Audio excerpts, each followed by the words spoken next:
Empezamos con ese aplauso porque, bueno,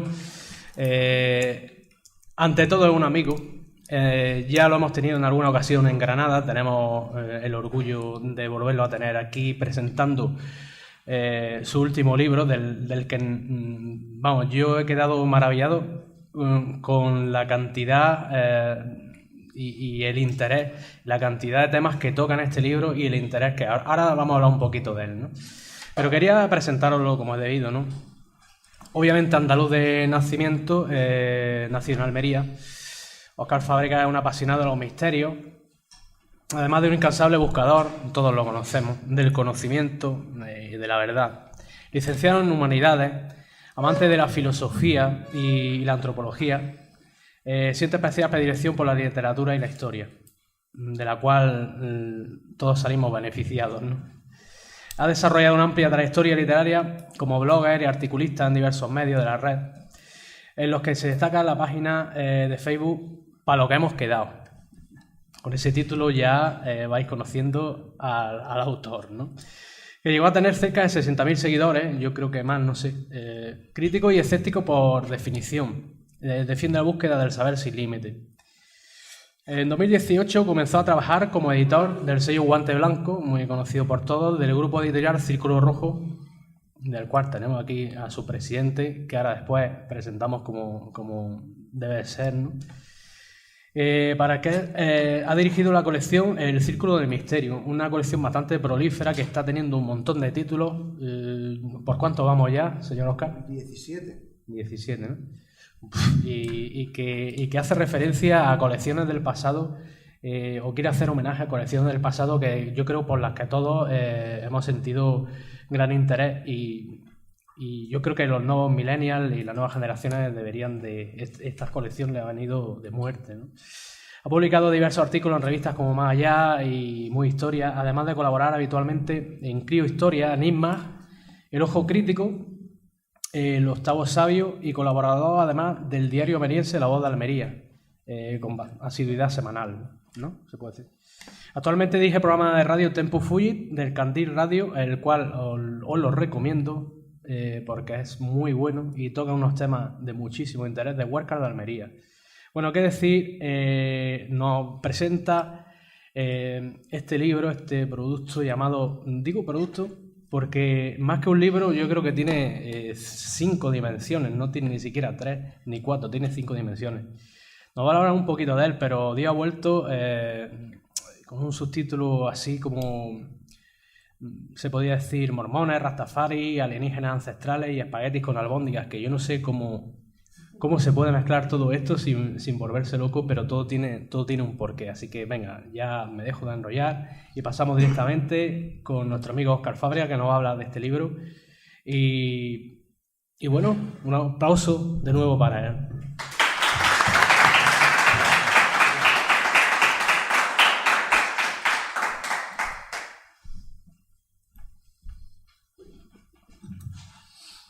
Bien, ¿se escucha? Bien. Bueno, hola, buenas tardes. Yo suelo empezar mis charlas pidiendo disculpas, habitualmente, los que me han visto alguna vez lo saben, porque pues lo que tiene que trabajar con temas religiosos, ¿no? Que son temas muy emocionales y que en ocasiones pues suelen herir algún tipo de sensibilidad, ¿no? Espero que no sea el caso. No creo que haya aquí ningún rastafari, ¿verdad? Por lo menos no parece. ¿Algún testigo de Jehová? ¿Algún mormón? Bueno, entonces yo creo que no va a haber demasiada polémica, ¿no?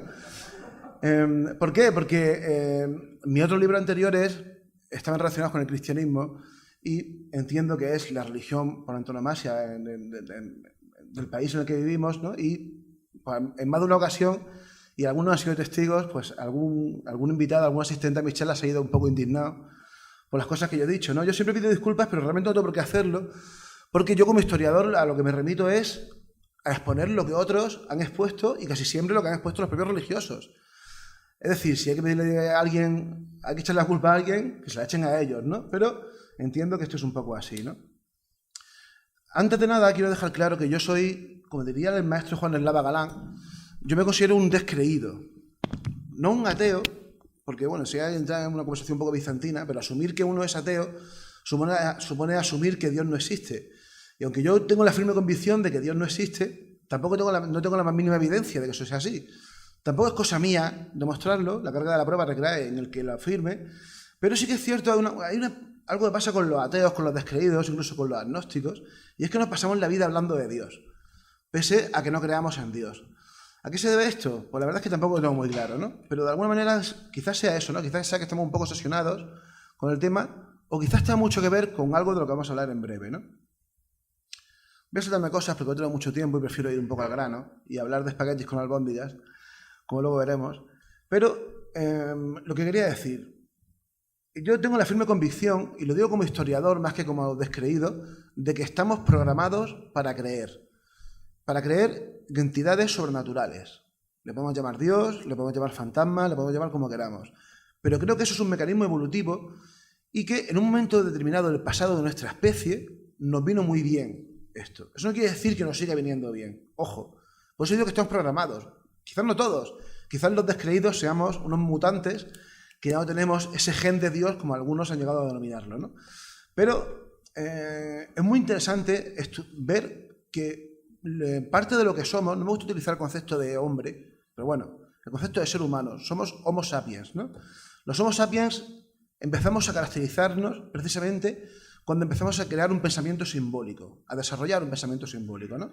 Y eso está íntimamente relacionado con la creencia no solamente en un mundo después de la muerte, sino en una entidad suprahumana que mueve los destinos o mueve los hilos de su supuesta creación, ¿no? Un ejemplo de esto. Esto que ven aquí es un yacimiento de Burgos, el Ibas de Juarros, en el que se ve un enterramiento muy habitual en los Homo sapiens. Los Homo sapiens, como sabrán, son una especie que surgió en África, que evolucionó a partir del Homo erectus, surgió en África y emigró fuera de África en torno al 200, 150.000, hace 200, 150.000 años, ¿no? Mucho tiempo después de eso, hará unos 10.000 años, el Homo sapiens empezó a enterrar a sus muertos de esta manera, en posición fetal. ¿Qué quiere decir esto? ¿Alguien se atreve a elucubrar con eso? ¿Por qué? La vuelta hacia atrás. Claro, un poco ambas cosas. Sería un poco lo que decía Nietzsche, ¿no? El eterno retorno. Empezaron a creer que el ser humano, después de la muerte, iba a volver de alguna manera. Y como tenían claro, y eso es curioso porque tienen que tener un mínimo de conocimiento de biología y de anatomía, que antes de nacer teníamos esa posición en el interior de nuestras madres, empezaron a entrar a sus muertos así, con la firme convicción de que iban a volver a nacer de una manera o de otra. Hay debate académico al respecto sobre si esto era una manera simbólica, es decir, si pensaban que iban a hacer un cuerpo de nuevo, o si simplemente iban a hacer el alma, algo etéreo, que sea muy inclasificable, ¿no? Pero fíjense en esto. Estos son dos círculos de estalagmitas, que se encontraron en una cueva de Francia, en la cueva de Bruniquel, y que tienen una antigüedad de 176.000 años. Lo curioso es que esto no lo hicimos nosotros. Esto lo hizo el Homo neanderthalensis, el hombre de Neandertal. Una especie con la que compartimos un 4% aproximadamente de ADN, pero que no somos nosotros. Es decir, hay otra especie de homínidos que también tenían unas creencias simbólicas y también tenían unas creencias posiblemente sobrenaturales. ¿Por qué diréis? Bueno, ¿esto qué indica esto? Bueno, esto está en el interior de la cueva. Estos son dos círculos que no tienen una función práctica más allá de propiciar algún tipo de intermediación con los dioses o con lo que esa gente creyese, ¿no? 176.000 años. Bueno, pues, aún más atrás, en Atapuerca, hay evidencia también de una creencia simbólica, de una creencia trascendental. En la cima de los huesos, durante cerca de 200.000 años, desde hace aproximadamente unos 430.000 hasta hace unos 200.000, otra especie humana, que posiblemente sea el anterior al Neandertal y sea de donde procede el Neandertal, el que se ha llamado Homo antecesor, empezó a tirar a algunos de sus muertos, ojo, no a todos, a algunos, por una cima, por una cueva vertical, que está de aquí, y lo estuvieron haciendo durante 200.000 años. Fíjense la cifra que estamos hablando. El ser humano lleva, la historia humana como tal, existe como mucho de hace unos 12.000 años, más o menos. La historia compleja, me explico, ¿no? 200.000 años estuvieron haciendo esto. Y no lo hacían con todos. ¿Con quién lo hacían? Podríamos pensar, bueno, pues lo hacían con los jefes. Pero es que aquí en esta época, según la historia, no me gusta utilizar el concepto de historia oficial, porque a mí me parece absolutamente maniqueo, ¿no? Pero según los historiadores, hasta que hubo diferenciación de clases, no existían jefes, eran tribus igualitarias. Pero no, aquí no enterraban a todos sus muertos, sino a algunos. ¿A quién? Se ha especulado mucho sobre si era a los brujos, a los chamanes, a los sacerdotes, pero sea como sea, había unos cuantos elegidos que eran enterrados así. Esto ha llevado a que muchos defiendan lo que os decía, que desde la más remota antigüedad, nosotros y algunos de nuestros antepasados están programados para creer. Esto ha sido muy complicado, yo en el libro doy muchas vueltas, lo intento explicar, pero hay varios científicos que especulan con esta idea. Varios científicos que además no son creyentes, plantean esta posibilidad. De forma distinta, pero plantean incluso que estamos programados en el código genético para creer. No para creer en Dios, ojo, para creer en todo, se puede decir. Están programados para creer. De hecho, hace poco leí un artículo sobre el terraplanismo en el que se planteaba un científico, porque hay gente, no hay ningún terraplanista aquí, ¿no?, que se vaya a ofender, porque hay gente tan idiota como para pensar hoy en día que la Tierra es plana. Y el tipo decía que es que igual no pueden evitarlo. Igual es que hay gente que cree y se lo cree todo, de verdad. Y posiblemente eso tenga una explicación biológica. Yo no lo tengo tan claro, no soy tan determinista, no lo veo tan fácil, pero sí que tengo la convicción de que en algún momento dado nos vino bien creer en dioses o en una vida más allá de la muerte. ¿Por qué? Un ejemplo muy sencillo, ¿no? Imagínense un grupo de neandertales, un grupo de Homo sapiens, que se está enfrentando por el control de los recursos con otro grupo rival, que conviven en la misma zona. Imaginen que uno de esos grupos cree en la existencia de la vida más allá de la muerte. Ese grupo, en el momento de enfrentarse al otro en una acción militar, bélica, con la convicción de que si muere no va a pasar nada porque va a sobrevivir, se va a enfrentar con mucho más valor. Eso es un paso evolutivo importante, ¿no? De nuevo, esto es muy determinista, no es exactamente así, es mucho más complejo, pero igual que, por ejemplo, el lenguaje, la capacidad del lenguaje, o la capacidad de, cuando liberamos las manos para hacer herramientas, fueron mecanismos evolutivos geniales, defiendo que la creencia también fue así. Sea como sea, la inmensa mayoría de la humanidad cree en dioses. Los ateos, los descreídos, los agnósticos, somos una auténtica minoría, y por eso igual somos los mutantes. Dicho esto, un momento, les voy a hablar muy brevemente de varios movimientos religiosos que a mí me fascinan y que yo creo que pueden ayudar mucho a entender no solamente cómo surgen las religiones, sino cómo es el ser humano, a la vez maravilloso en muchas cosas y a la vez muchas veces bastante idiota y bastante ingenuo, ¿no? Un ejemplo es esto, la danza de los espíritus. Esto es un movimiento religioso que surgió en Estados Unidos pocos años después de la independencia del país, que se produjo en 1776. En aquel momento solamente eran 13 colonias, que son las 13 colonias que hay en el este del país, en la costa atlántica. A partir de ese momento de independencia comenzó lo que se llama la conquista del oeste. Es decir, empezaron a expandirse hacia el oeste, invadiendo y quitando, robando el territorio a los nativos que allí vivían. Cuando empezó esto había unos 100 millones de nativos norteamericanos.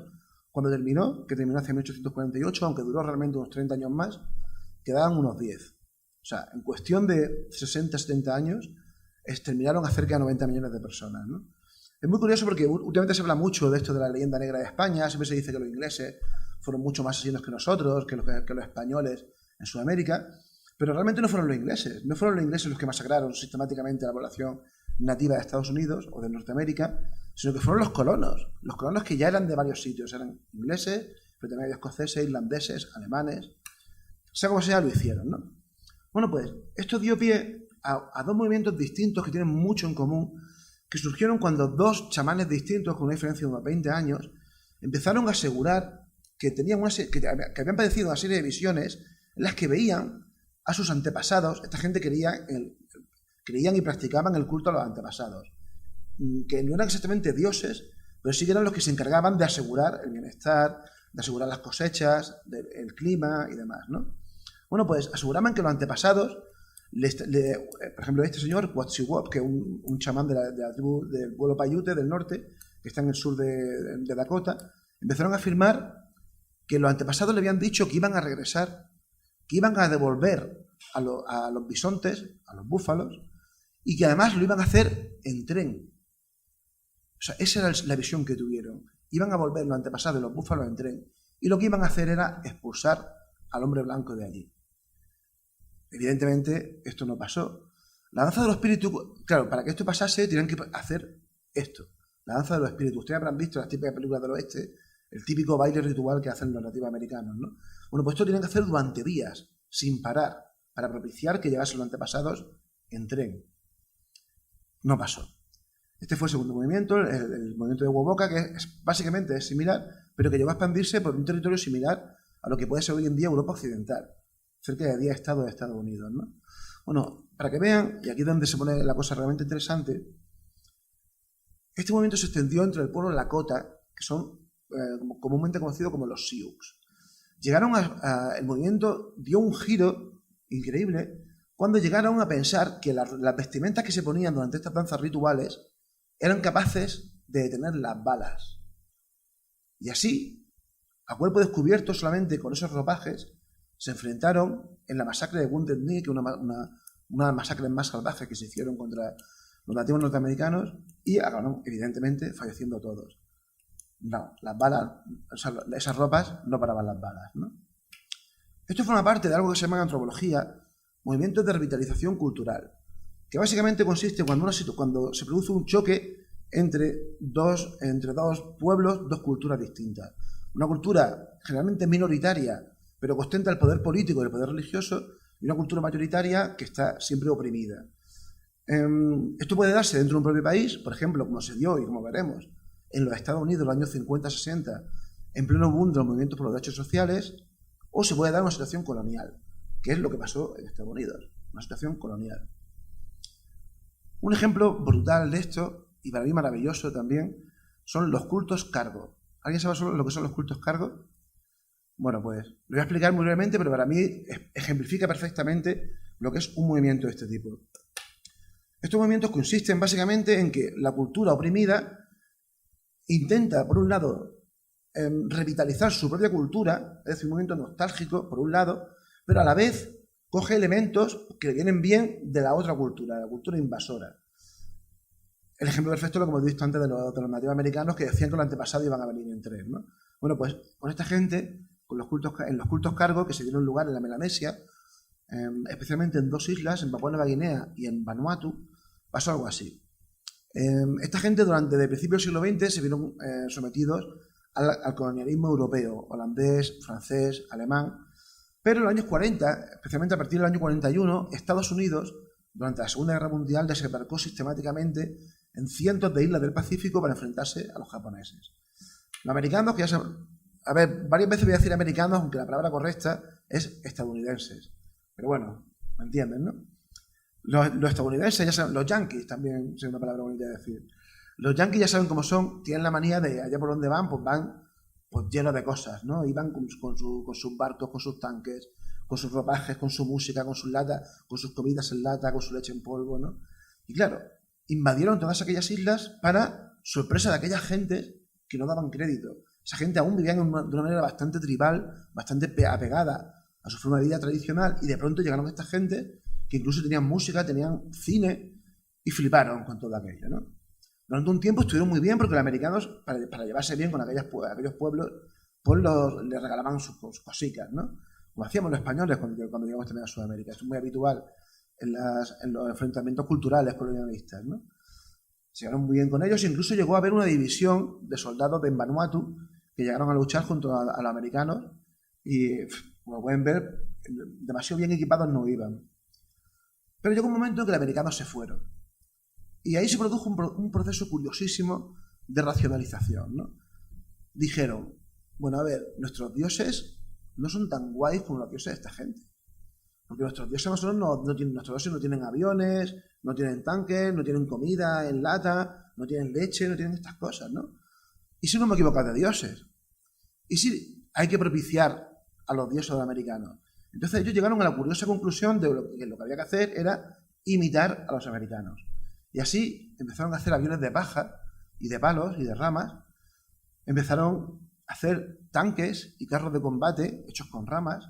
Empezaron a hacer antenas de radio, gafas, siempre así, motosierras, y empezaron a reproducir sistemáticamente el modo de vida americano pensando en que los dioses iban a propiciarles. Pero aquello no pasó. Los americanos no volvieron nunca, los rusos tampoco volvieron. Entonces empezaron a pensar que lo que había pasado realmente es que los americanos no eran los buenos, sino que le habían robado el cargo. El cargo es la típica palabra que aparece en los contenedores de los barcos, que es donde llegaban todos aquellos bienes que los americanos tenían, ¿no? Bueno, pues el movimiento durante un tiempo se desvaneció un poco, hasta que en los años 60, y esto es muy curioso, esto está recogido por antropólogos y por etnólogos, surgió un movimiento nuevo aún más curioso, que es el culto a John Frum. Empezaron a repetirse por especialmente por Vanuatu, que es la isla Tana actualmente, que forma parte del archipiélago de las Nuevas Hébridas. Empezaron a aparecer cientos de cruces como esta, y empezaron a manifestarse este tipo de rituales. Desfiles militares, en los que iban haciendo un desfile como si fuesen soldados, pero con palos. Empezaron a izar cada mañana la bandera americana, porque ahora lo que se propiciaba no era que los dioses se enrollasen con ellos, sino que añoraban el regreso de un Mesías, de alguien que unos años atrás le había dicho que volvería, un tal John Frum, que nunca se supo exactamente quién es, ¿no? De hecho, existe hasta una pequeña iglesia en Vanuatu dedicada a John Frum. Este es el sumo sacerdote de este culto, y en esa iglesia rinden tributo a esto, que es la chaqueta que John Frum dejó allí. Lean por favor esto, si lo pueden leer bien, si eso lo digo yo, que para mí es un ejemplo perfecto de cómo se produce este choque cultural, ¿no? David Attenborough, que es un famoso documentalista, llegó al año 60 allí, y les dijo, pero ¿cómo podéis esperar que John Frum vuelva cuando hace 20 años que se fue? Y uno de los chamanes, uno de los líderes de este culto le dijo, bueno, pues os lleváis 2000 años esperando a Jesús y no vuelve. ¿Quién era John Frum? John Frum era un soldado negro que estuvo allí en los años 40, que le dejó su chaqueta como recuerdo, y que en realidad se llamaba John from America, John de América. Se desvirtuó el culto con esto de John Frum. Bueno, no hay ningún Rastafari por aquí entonces, ¿no?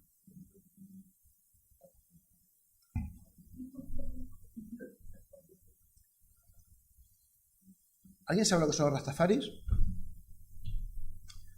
Yo creo que con los Rastafaris pasa un poco lo que pasa, salvando las distancias, con los esenios, por ejemplo, o con los cátaros. Todos sabemos lo que son los esenios, más o menos, y los cátaros, ¿verdad? Más o menos. Bueno, pues existe una noción absolutamente equivocada que parte de pensar que los esenios y los cátaros eran una especie de hippies de la antigüedad que defendían el amor y la paz y tal, ¿no? Bueno, pues no. Tanto los esenios como los cátaros eran unos fundamentalistas, integristas, extremos y absolutamente fanatizados. Y lo mismo pasa con los rastafaris. Muchos pensarán que son una especie de hippies que se pasan el día fumando hierba. Lo de la hierba es verdad, eso no lo voy a negar, y ahora intentaré explicar por qué, pero de hippie no tienen nada. Los rastafaris realmente se creen que son judíos. No solamente que se crean que son judíos, sino que creen que son los auténticos judíos, ¿no? Y ahora vamos a ver si lo explicamos muy brevemente, ¿no? Esto tiene mucho que ver con un movimiento que surgió en Estados Unidos en los años 30, en los años 20, 30, que fue fundado por este señor, Marcus Garvey, este apuesto señor, un jamaicano que llegó a una convicción alucinante, y la convicción consistía en considerar que que los negros eran la auténtica humanidad y que los blancos eran humanos de segunda. Es la misma idea que defendían, por ejemplo, los supremacistas del Ku Klux Klan, pero a la inversa. De hecho, este señor llegó a hacerse bastante amigo del superintendente en ese momento del Ku Klux Klan, porque ambos defendían lo mismo, el supremacismo. Además, este señor empezó a plantear una idea que tuvo mucha importancia posteriormente, que es la idea de que los negros del mundo tenían que regresar a África. Eso se llamó el panafricanismo, y este hombre se convirtió en el líder de este movimiento que llegó a tener bastante fuerza, ¿no? Bueno, por los años 20, este hombre empezó a afirmar que en África iban a hacer un Mesías que iba a ser el que iba a reconducir a todos los negros en la diáspora, es decir, repartidos por el mundo, de vuelta a África. Y en Jamaica llegaron a la convicción de que ese Mesías era este señor, Haile Selassie I, el emperador de Etiopía. Este tipo llegó a ser muy conocido internacionalmente porque durante unos 9 años consiguió frenar el intento de Mussolini por invadir Etiopía. Y lo consiguió echándole un par de arrojos importantes, ¿no? Y eso que tuvo que enfrentarse a su propio pueblo, porque en el norte de Etiopía hubo un grupo de disidentes que se hicieron fascistas pese a ser negros, y que fíjense cómo saludaban aquí con el saludo romano al amigo Duce. Finalmente perdieron. Haile Selassie fue exiliado, llegó a recorrerse el mundo, difundió su mensaje, pero en Jamaica, curiosamente, empezaron a considerar que era el Mesías de los judíos, pero también la segunda venida de Jesús. Es decir, están convencidos de ello y lo siguen estando a día de hoy los Rastafaris. Para ellos, estaban convencidos de que Haile Selassie se lo iba a llevar a todos, a los Rastafaris y a todos los negros, a Etiopía. Eso, evidentemente, nunca pasó en parte, pero bueno. Este señor fue recibido, llegó a ir a Jamaica en el año 66. Esto es muy curioso, porque entre las personas que estaba allí, le recibieron cerca de 10.000 personas en el aeropuerto de Kingston, y una de las personas que estaba allí era Rita Marley, la posterior mujer de Bob Marley. Bueno, Rita Marley en su autobiografía... Dime. Tampoco estaba muy de acuerdo con eso. Claro que no, claro. Para nada de acuerdo. De hecho, él cuando llegó allí flipó, él él sabía un poco lo que estaba pasando. Claro, él allí llegó y alucinó diciendo, no, porque esta gente me considera bien un dios. Si yo, vale, pero no. Rita Marley llegó a afirmar en su autobiografía que le dio la mano a Haile Selassie y que se dieron estigmas. Con eso lo digo todo. Rita Marley, Bueno, este es uno de los líderes del movimiento Rastafari y, como os digo, siguen considerando que es el Mesías esperado. Incluso después de muerto, consideran que algún día regresará Haile Selassie para liberarlos. Como ya hemos dicho, como imaginarán, Bob Marley fue uno de los grandes líderes del movimiento Rastafari. Como decíamos, si algo que caracteriza a los Rastafaris es el uso de la marihuana, de la hierba, como planta espiritual. Ellos no lo consumen por vicio, o al menos eso dicen, sino que lo consumen como forma de comunicarse con su divinidad. No debería extrañarnos, no es la única religión, hay decenas de religiones que lo hacen, ¿no? Pero es muy interesante esto, porque ellos, claro, han intentado racionalizar eso, porque claro, ¿de dónde han sacado esta gente que los judíos, como ellos se creen que son judíos, por cierto, no lo he dicho, ellos creen que son judíos porque consideran que son los descendientes de las 10 tribus perdidas de Israel. Como todos sabrán, cuando Babilonia tomó Israel, 2 de las tribus sobrevivieron, que son la tribu de Judá y la tribu de Israel, pero las otras 10 tribus desaparecieron para siempre de la historia, ¿no? Y sobre eso se ha especulado muchísimo, hay un montón de teorías distintas, hay un montón de propuestas. Estos junto con el Marcus Garvey, que el señor que antes comentaba, defendían que esas 10 tribus se alojaron en África y que de allí fueron extirpadas por el hombre blanco, ¿no? Bueno, pues como se consideran judíos, intentaron justificar el consumo de la marihuana buscando citas, versículos en el Antiguo Testamento. Y efectivamente lo encontraron. Hay varios salmos que para ellos justifican esta práctica, ¿no? A mí me parece un poco endeble la teoría. En el libro me planteo realmente de dónde procede. Y es muy curioso de dónde surge el consumo místico del cannabis, pero desde luego no es original de Jamaica.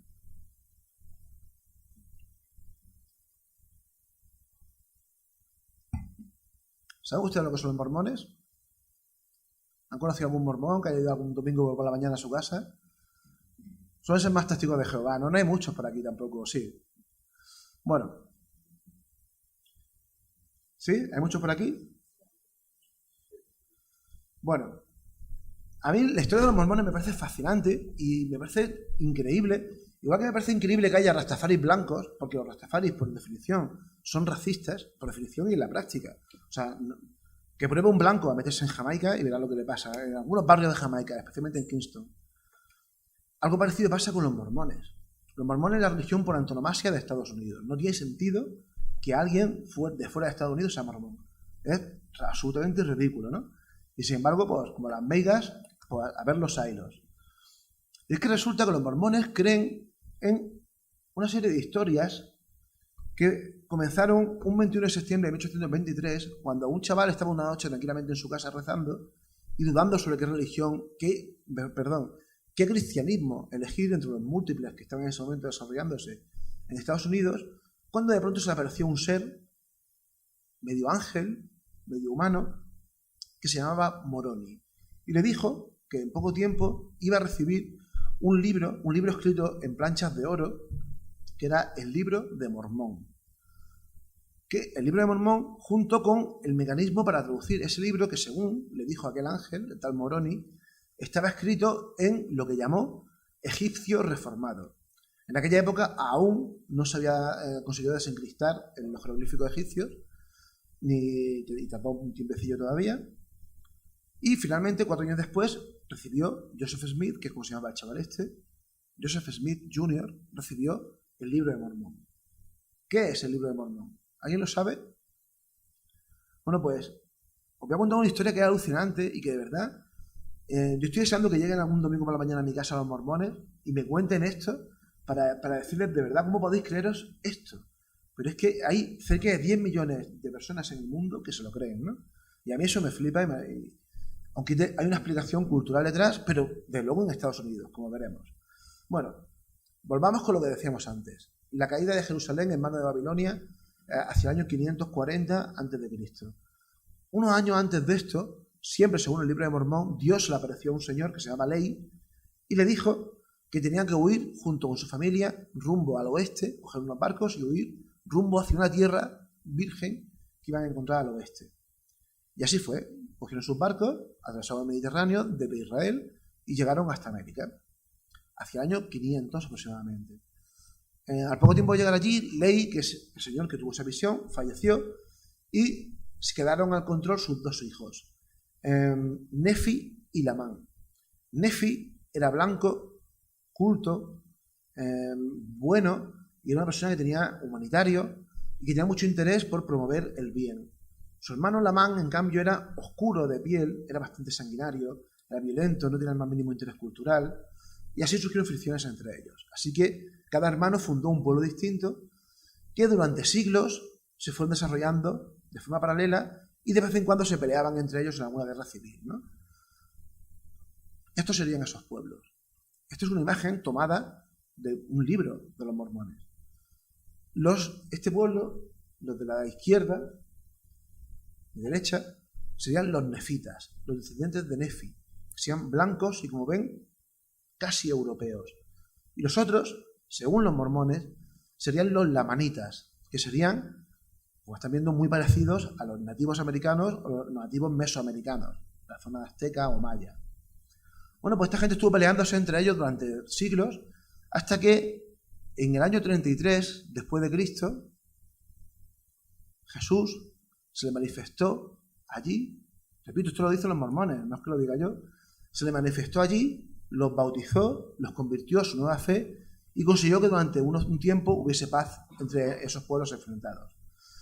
Pero finalmente los lamanitas, los oscuros de piel, acabaron exterminando a los nefitas, los blancos, en el año 385, y los 2 últimos precisamente fueron Mormón y Moroni, que era su hijo, que son los autores de ese libro que Joseph Smith supuestamente tradujo. En eso es en lo que creen los mormones. Ellos creen en esta absolutamente delirante cosmogonía y ellos creen en esto, ¿no? Claro, yo como historiador intento explicar un porqué, aportar un porqué a estos movimientos religiosos, ¿no?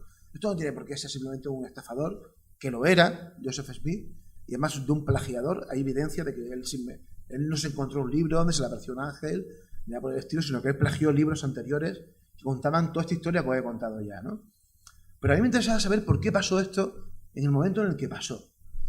Y para eso hay algo que no sé si ustedes conocerán, pero que a mí me fascina. Durante la conquista del oeste que os comentaba antes, cuando las 13 colonias empezaron a expandirse hacia el oeste, llegó un momento en que se cruzaron con una frontera natural que hay en Estados Unidos, que es el río Mississippi, Ohio, Missouri. Fue una especie de Y en casi el centro del país. No exactamente, pero muy cerca.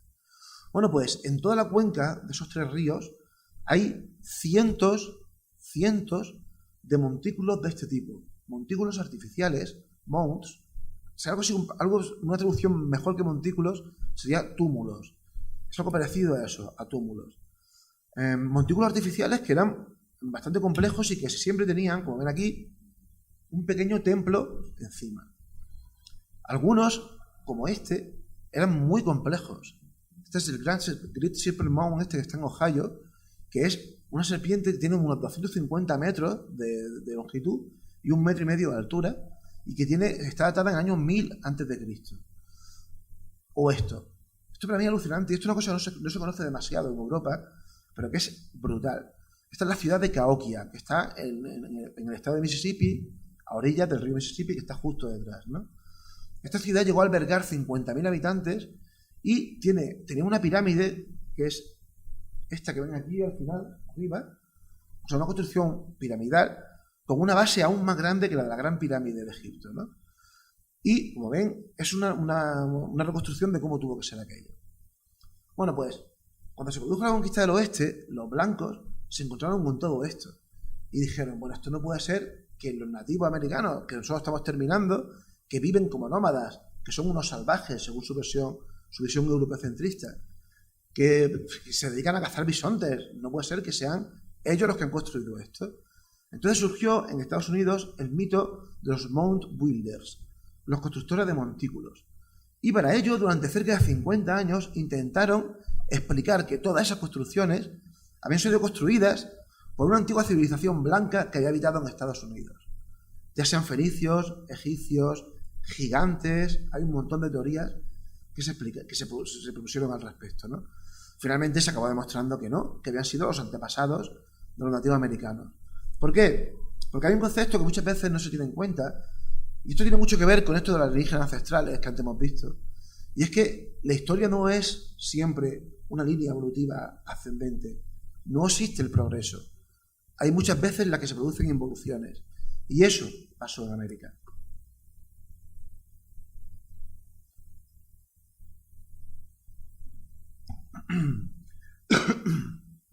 Bueno, voy acelerando porque nos queda poco tiempo y hay varias cosas que quiero comentar. Me gustaría mucho hablarles de esto, hablarles de la relación que existe entre los adventistas, los cereales Kellogg's y el libro de Urantia. Pero no tenemos demasiado tiempo, si queréis luego lo podemos hablar en petit comité. También me gustaría mucho hablar de los testigos de Jehová. Los testigos de Jehová también tienen su aquel. Y por supuesto tienen muchísimo también de mentira. Es muy interesante conocer quién fue el fundador de los testigos de Jehová, este señor Charles Taze Russell. Supongo que también alguna vez se han topado con alguno de ellos, ¿no? Generalmente los testigos de Jehová reparten esa revista, la revista Atalaya. La revista Atalaya es la revista ya para iniciados o para gente que ellos creen que va a ser fácil captar, ¿no? Pero ellos tienen otra publicación que a mí me llama mucho la atención y que los que sean amantes del misterio van a flipar con algunas de sus portadas que voy a poner ahora, que es la revista que utilizan para convencer a los neófitos, a los que quieren convencer, ¿no? A los que quieren captar.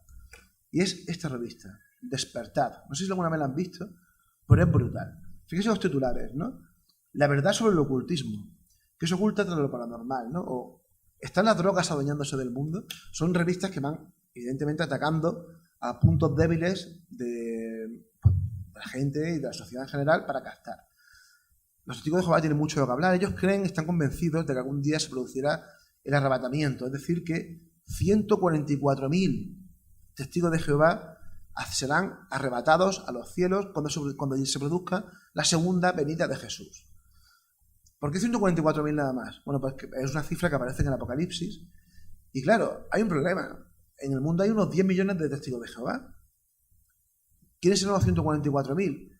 Pues los que mejor lo hagan, los que más conversiones consigan, los que más diezmo entreguen a la iglesia. Por lo tanto, no se pueden imaginar la competencia tan brutal que hay entre ellos para algún día ser uno de estos 144.000 elegidos. No tenemos aquí ningún menor de edad, ¿verdad? Bueno, en el libro yo recojo como 20 casos distintos de personas que a lo largo de la historia han asegurado ser la segunda venida de Jesús.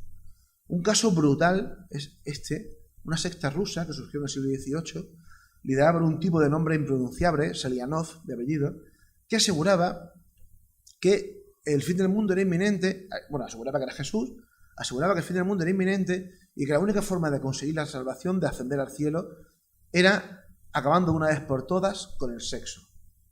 La procreación era el pecado y había que acabar con ello. Le advierto de que la imagen que van a ver a continuación es extremadamente dura, pero es real. Repito, no lo digo yo, sino que lo hacen ellos. Durante 200 años, todos los miembros de esta secta se amputaban, los hombres sus partes y las mujeres por las suyas. ¿Quién acabó con esto? Pues precisamente otro de los grandes genocidas de la historia, que fue Stalin, que fue el que decidió acabar de una vez por todas con este movimiento, que llegó a ser muy popular en Rusia. Y eso es muy inquietante, ¿no? En Rusia actualmente hay un tipo que vive en Siberia, este señor, Sergei Torop, que asegura que es Jesucristo y que ha fundado una comunidad bastante estrambótica en Siberia, en la que tiene cerca de 10.000 seguidores que viven junto a él y que viven en un sitio que esta imagen es en verano, la temperatura máxima son 5 grados bajo cero. O sea, imaginaos lo que tiene que ser estar en enero a las 3 de la mañana allí, ¿no? En fin, hay un caso que a mí me flipa y que me merece la pena conocer. Es mi caso favorito de esto de segunda venida de Jesús. Y es la historia de un mormón americano, Arnold Potter, que ordenado a difundir el movimiento mormón por Australia, en el año 1856 se fue rumbo a Australia, pero claro, en aquel momento los viajes no eran como son ahora, ¿no? Y se ve que el hombre pues, se mareó bastante en el trayecto de ida y tuvo una alucinación en la que se apareció Dios y le dijo que a partir de ese momento él iba a ser el nuevo Mesías y que se cambiase el nombre por Potter Christ. La cosa fue a más. Llegó a montar su movimiento de seguidores, llegó a tener cerca de 4.000 seguidores en Australia. Un año después regresó a Estados Unidos y se presentó, tuvo a santas narices de presentarse. A ver, el tipo tenía 50 y tantos años, era como lo ven en la foto, o sea, no era un chaval. Se presentó en Estados Unidos con una túnica blanca, con el pelo largo, caracterizado como Jesús y tatuado en la frente, Potter Christ, the Living God, Morning Star. Potter Cristo, el Dios viviente, la estrella de la mañana. Bueno, pues llegó a fundar un movimiento también en Estados Unidos. Cualquier semilla, movimiento religioso que se plante, nace. Es brutal, pero como ven, no paramos de hablar de Estados Unidos. Es así. Todo, esto, casi todo, ha nacido allí, ¿no?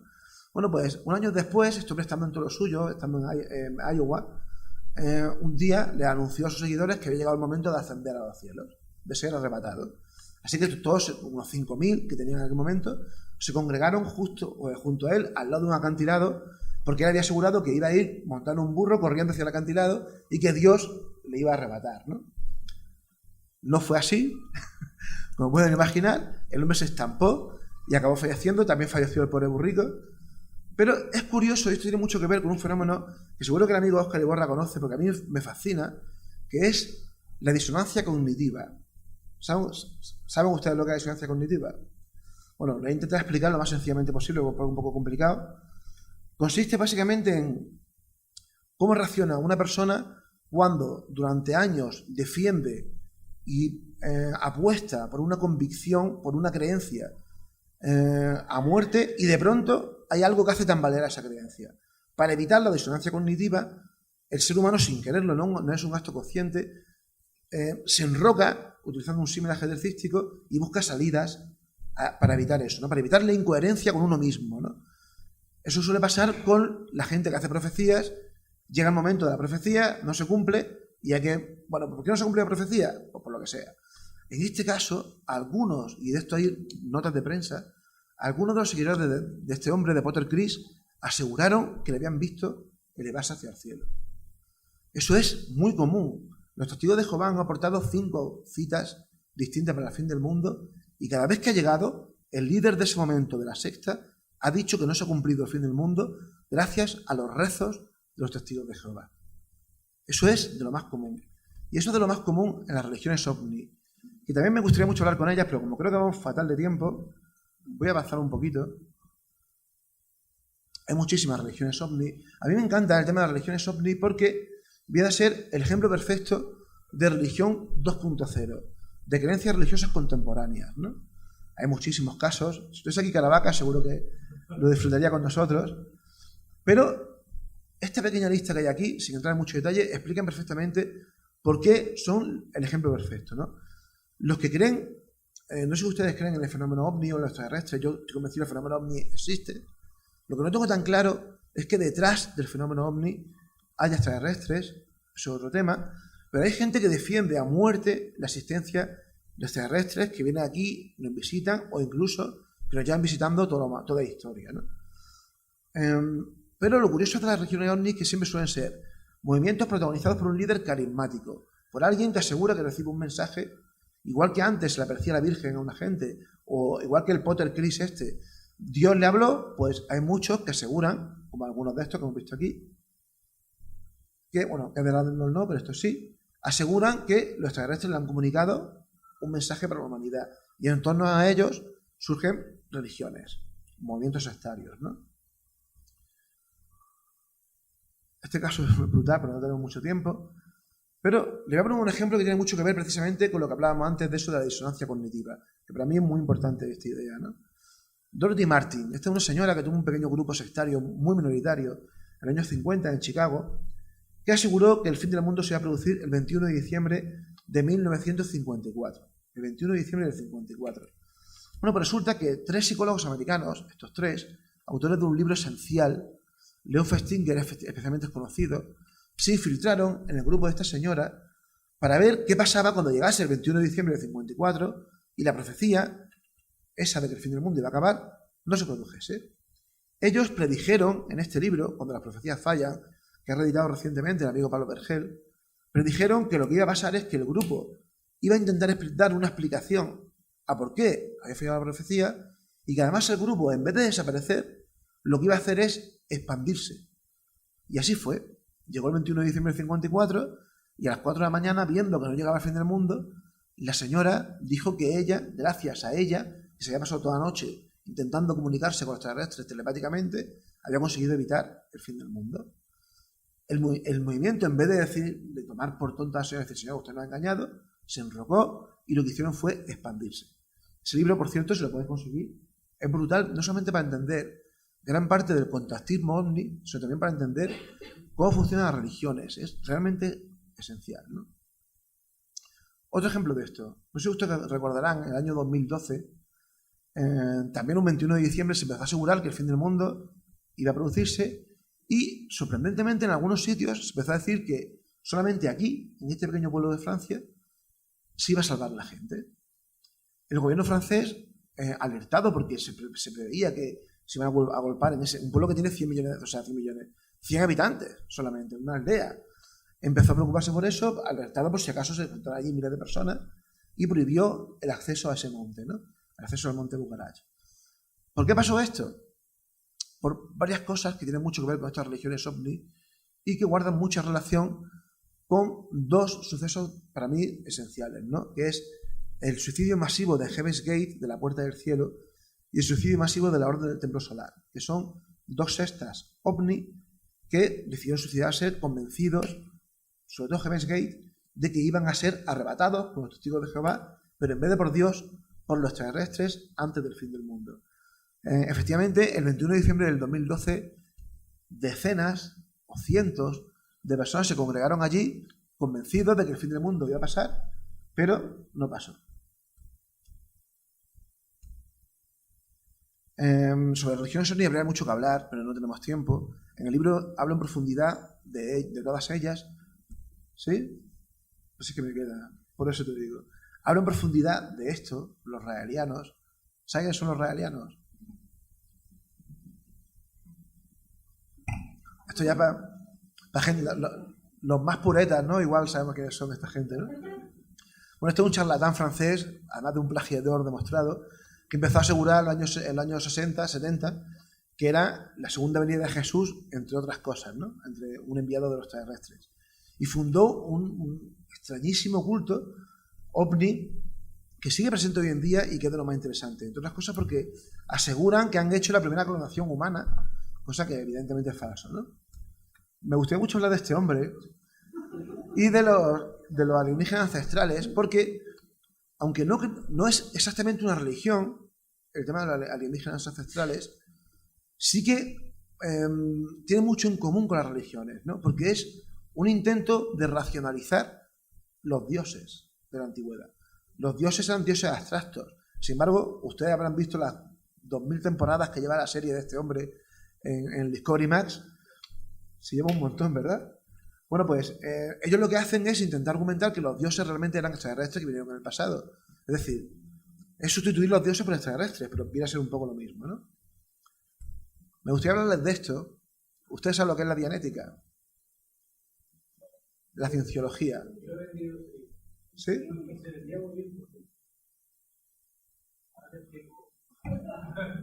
Ahora hablamos.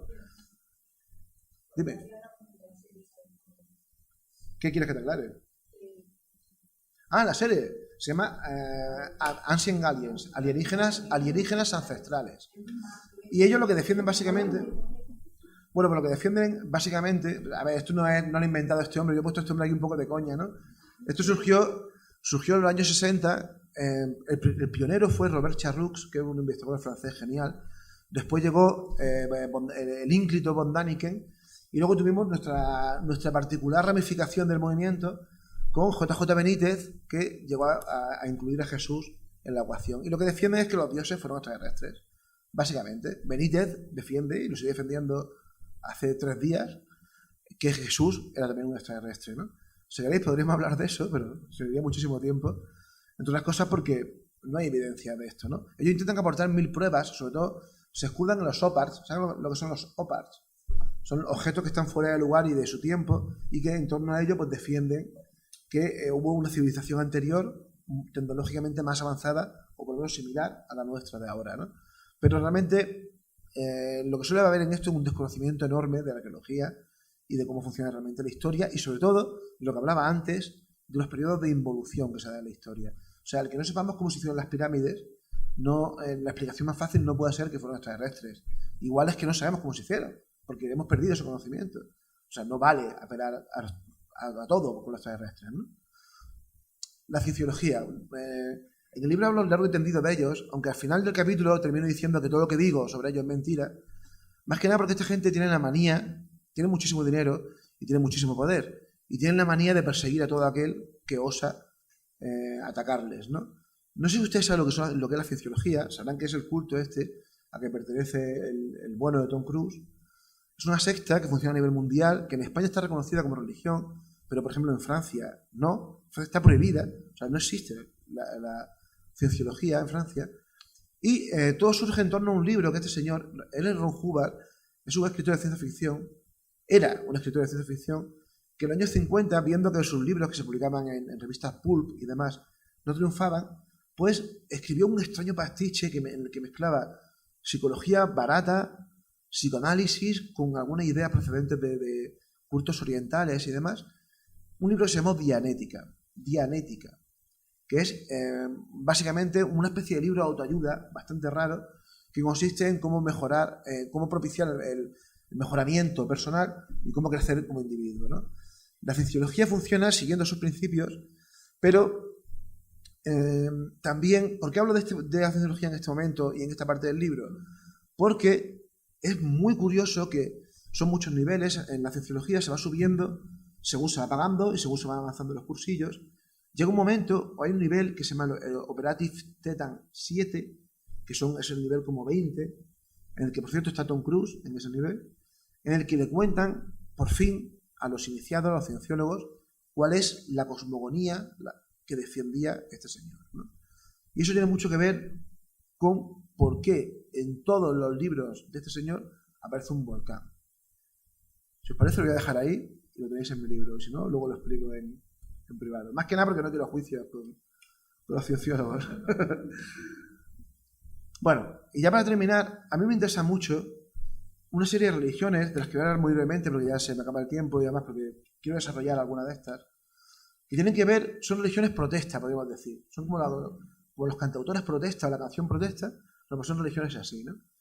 Y que tienen mucho que ver con un fenómeno religioso que para mí es muy preocupante, que está pasando en Estados Unidos, que empezó a pasar con Reagan, se desarrolló mucho con George Bush, padre, creció exponencialmente con el hijo listo de George Bush Jr., y hoy en día con Trump está lanzándose hasta niveles realmente preocupantes, ¿no?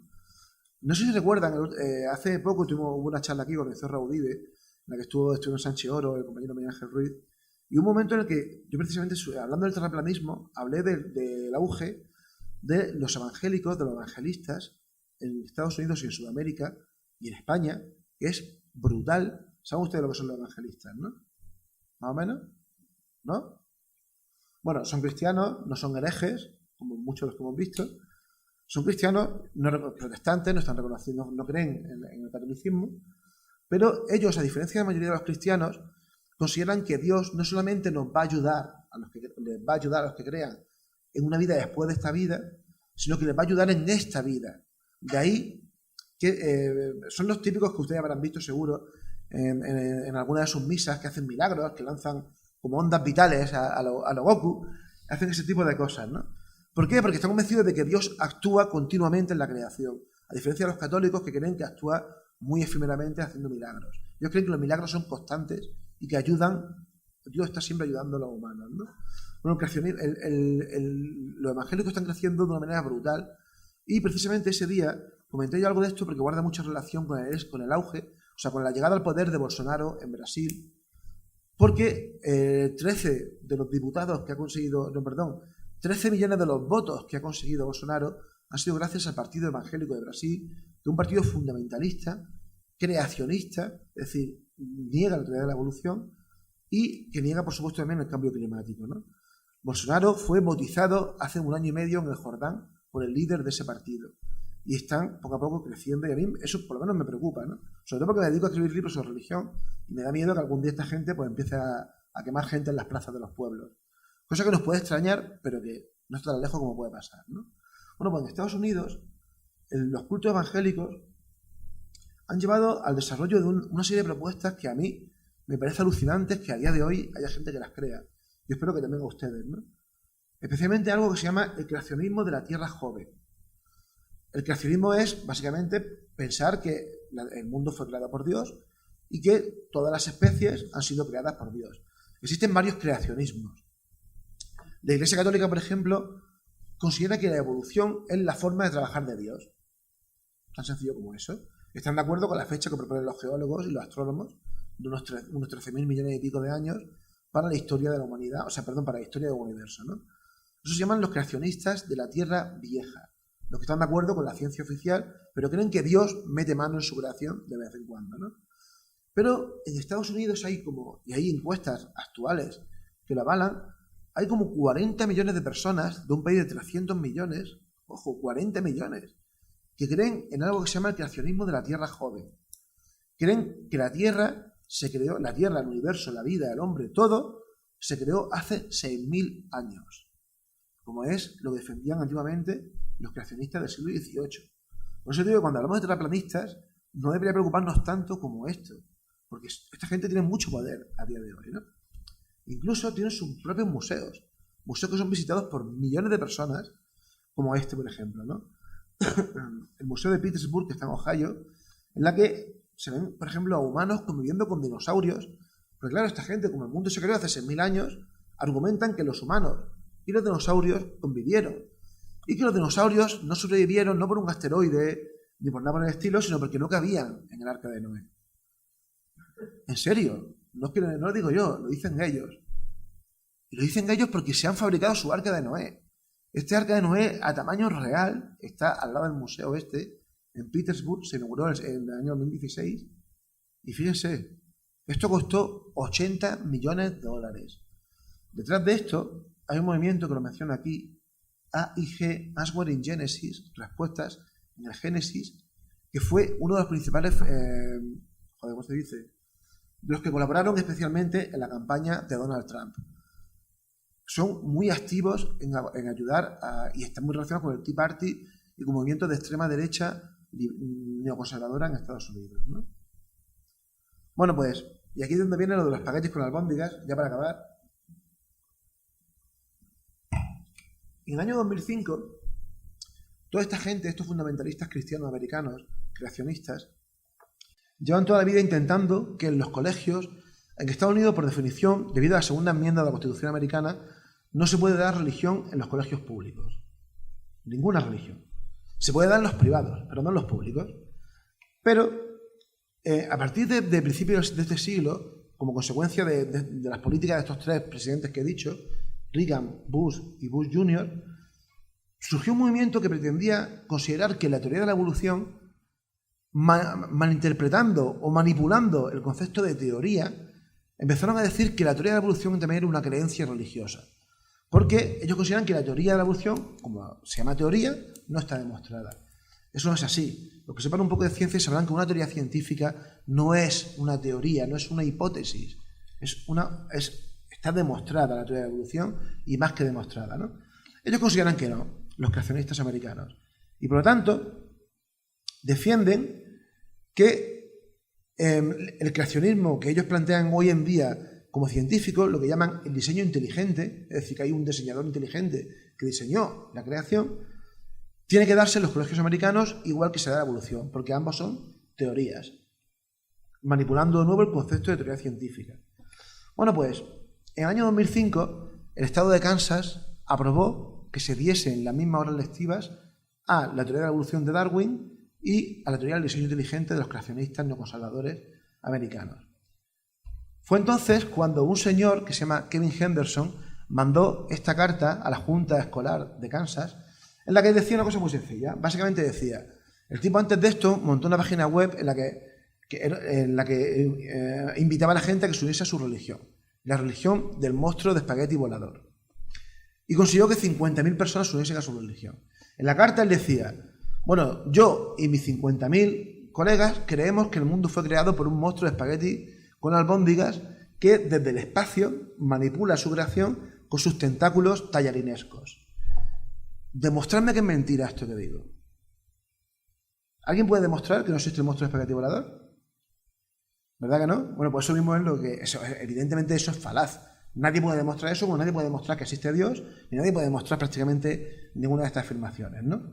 Entonces el hombre en esta carta exigía el mismo número de horas lectivas, tanto a la teoría de la evolución de Darwin, como a la teoría del diseño inteligente, como a su teoría del monstruo de espagueti volador.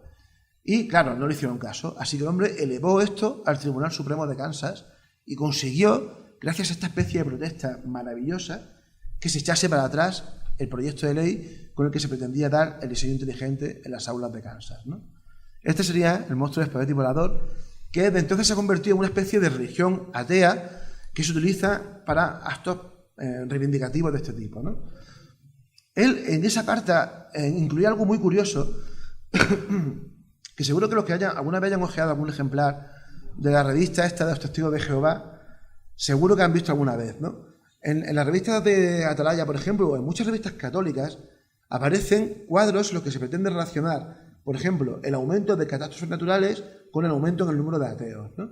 Bueno, pues este señor en su carta adjuntó ese gráfico en el que él plantea una relación directa entre el descenso en el número de piratas en los mares del mundo y el aumento en el CO2. Cosa que evidentemente es cierto, pero es un non sequitur, no hay relación entre los conceptos. Pero, claro, visto así, encaja, ¿no? Bueno, pues esta gente se manifiestan todos los viernes, su día sagrado es el viernes, y esto que ven aquí, a mí me parece brutal y absolutamente maravilloso, porque resulta que en esos dos estados se aprobó en el año 2014 que las mujeres musulmanas podían salir en el carnet de conducir con el velo islámico, con el hijab. Entonces ellos exigieron que también tenía que aparecer con su símbolo religioso, que es un colador de pasta en la cabeza como símbolo de de protesta contra eso, ¿no? En la página web de esta religión hay cientos de manifestaciones del monstruo de espagueti volador para que aquel que dude que no existe y que evidentemente es obvio, ¿no? Incluso hay varios crop circles en los que aparecen. Bueno, y ya para terminar, otro ejemplo de religión protesta que a mí me encanta porque yo soy muy de Star Wars, que es la religión Jedi. Esto es muy curioso, sobre todo porque lo voy a enseñar en un gráfico porque además es cierto. En el año 2001, la religión Jedi básicamente consiste en creer en los principios filosóficos de los Jedi de las películas de Star Wars. No es que crean que son reales los Jedi, sino que creen en esos principios que realmente son unos principios muy bonitos y muy interesantes, ¿no? Estos sí que son unos hippies del espacio. Bueno, pues en el año 2001, en todos los países de la Commonwealth son los países que formaron parte del antiguo Imperio Británico, ¿no? Entre los que está Inglaterra, Escocia, Irlanda, pero también Australia, Nueva Zelanda, la India.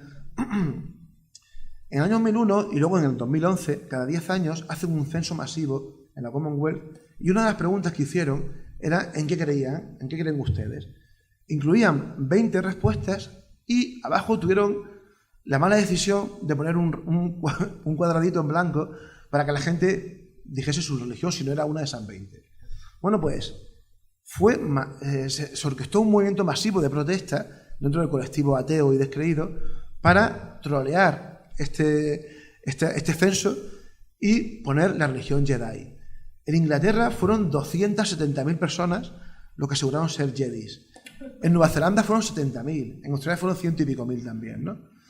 Pero, y ahora ya sí que termino, otro movimiento maravilloso que tiene que ver con la religión Jedi tuvo lugar en Turquía hace apenas 4 años, cuando este señor de aquí abajo, este señor que está ahora mismo bombardeando Siria para acabar con los kurdos del Kurdistán, Erdogan, el mismo señor que hace unos años se hizo un autoatentado, a sí mismo, el otro día me decía Miguel Blanco, lo dices tú, no lo digo yo, lo de autoatentado. Este señor tomó la decisión en el año 2015 de construir una mezquita en cada una de las 80 universidades públicas que hay en Turquía. Bueno, pues surgió un movimiento maravilloso de jóvenes estudiantes turcos, muchos de ellos musulmanes, que estaban en contra de que se hiciese esto, de construir mezquitas en las universidades, y ellos propusieron, igual que el monstruo de espagueti volador, propusieron que se levantasen templos Jedi en las 80 mezquitas, ¿no?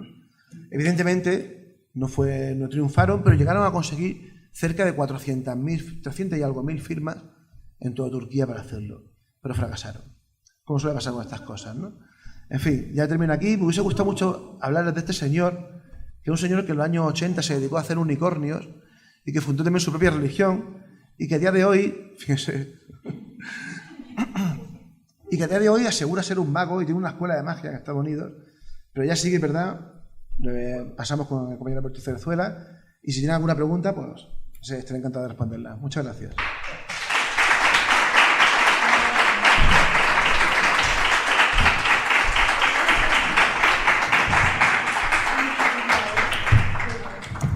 Bueno, ante todo decirte que tú sabes personalmente, porque me conoces, que esta conferencia concretamente para mí ha tenido un interés especial. Decirte que, bueno, agradecerte que estés aquí, que no conocía todavía tu ponencia, no sé si has dado ya alguna. Sí, pero cada una es distinta, un poco... Sí. Bueno, lo importante, lo que quiero que muestres ante el público, y si podéis darle a la luz, es tu tatuaje sobre este monstruo de la espagueti con albóndiga. Si yo tengo tatuado aquí al monstruo, o así lo puedes ver, lo que pasa es que está al revés. Que es lo mismo para mí, exactamente, que tatuarse una cruz. Sí, también tengo alguna por ahí. Sí, para mí tiene la misma, según lo que tú nos has explicado, ¿no? Pero te digo una cosa también, yo estuve vendiendo en una librería del año 95 al 97 todo tipo de libros de estas temáticas. El segundo libro más vendido era Dianética. ¿Y el primero es la Biblia? Y el primero era precisamente de nuestro amigo JJ. Os puedo decir que se vendían por cientos en Granada y en esa época yo te puedo certificar que estaban aquí y que estaban intentando meter su producto en Granada y de hecho lo metieron. Este libro de Dianética fue bastante vendido. No sé ustedes si conocen Madrid o si han estado recientemente en Madrid, pero si van algún día próximamente o bueno, cuando sea, a Madrid, a escasos 50 metros del Congreso de los Diputados, pero de verdad, cuando digo 50 metros quizás sean menos, incluso, está la sede de la Cienciología en Madrid, que es un edificio brutal, en pleno corazón de la ciudad, que seguro, pues, imagínense lo que puede haber costado eso. Nosotros estuvimos hace 2 días precisamente con el amigo Sánchez Oro, nos intentamos infiltrar, pero rápidamente nos captaron y de hecho nos ofrecieron hacer un cursillo, que yo estuve a punto. Ellos hacen un test que es flipante, un test que lo hacen con una máquina que se llama Emitter, que consiste en coger una máquina que es una especie de detector de mentiras. Hay un entrevistador cienciólogo, tú coges la máquina como si son unos cuernos y según el pulso, como si tiemblas y demás, pues dar una respuesta positiva o negativa. Y ellos manipulan a la gente en el plan de, por ejemplo, tú vas allí y te preguntan, ¿tienes problemas con tu pareja? Mira, pues no, la verdad es que no, yo estoy bien con mi pareja. Dice, bueno, seguro que algún problema de comunicación tienes.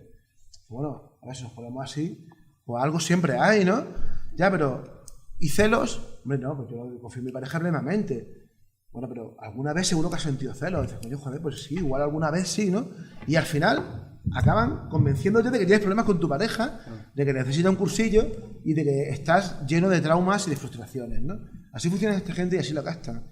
son tremendamente agresivos. Si algún día paséis por Madrid, no entréis porque os van a intentar castar, o sí, vosotros veáis. Hablan en castellano. Sí. Sí, no, pero son súper fuertes, ¿eh? En España tienen cerca de 400.000, según ellos, adeptos, esa secta. Sí. Yo digo, están prohibidos en Francia. Eso yo lo he hecho de coña con amigos míos, pero no me podéis imaginar, de verdad, no es por falta de respeto. No, sí, no me podéis imaginar que eso era una cosa que se tomaba tanto en serio. Yo, claro, no te decía, pues yo me lo tomaba como en serio. No, pues sí, es que una manera de decir, pues yo voy a crear mi propia religión, claro, y voy a desafiar es que es eso. A la iglesia. Es que exactamente es eso. Que era tan, se había tomado la gente tan en serio. Sí, mira, yo en el libro me hago eco, por ejemplo, pero siempre está relacionado con las acciones protesta, ¿no? Yo en el libro, por ejemplo, me hago eco de un caso que es fascinante, de un preso en Estados Unidos. A la vez que la religión garantiza que no se dé religión en los colegios, a la vez existe un respeto brutal por la religión. O sea, en las cárceles americanas, un preso tiene derecho a cumplir su religión a rajatabla. O sea, si un preso, por ejemplo, practica el budismo ayurveda, pues tiene derecho a comer la comida que ellos comen y tal, y tienen que hacerlo así. Bueno, pues un preso, precisamente, de Pastafari, que como se llaman los que son seguidores de Monstruo Espagueti Volador,